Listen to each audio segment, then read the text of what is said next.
Hello' বন্ধু বান্ধৱীসকল, মোৰ ইউটিউবৰ বন্ধু বান্ধৱীসকল, আপোনালোকৰ ফালে বাৰু পানী হৈছে নাই? আমাৰ ফালে এইয়া দেখিছেনে, সকলোৱে মাছ ধৰি আছে। এইয়া পানী আহিছিলে লিক লিককৈ অকণমানকৈ, তাতে মাছে পানীয়ে খৰিয়ে চব সমানে আহিছে। আৰু ময়ো এয়া বহি থকা নাই দেই, এই মাছ ধৰিছে। এয়া দেখিছেনে মোৰ মাছখিনি?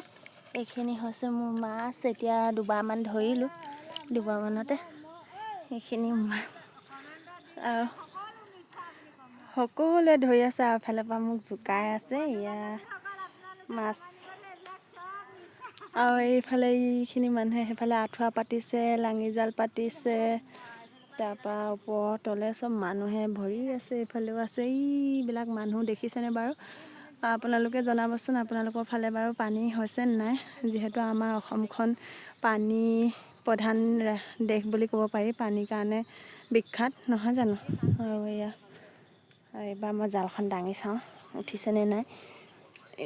এই দাঙি দিলোঁ, পানী মাছটো উঠা নাই। এইবাৰ মোৰ জালখন পতা হোৱা নাই, যিহেতু ভিডিঅ' কৰি আছোঁ। আৰু এবাৰ পাতি দিওঁ। ঠিক আছে, বাই বাই। আজিলৈ সামৰিলোঁ ভিডিঅ'টি।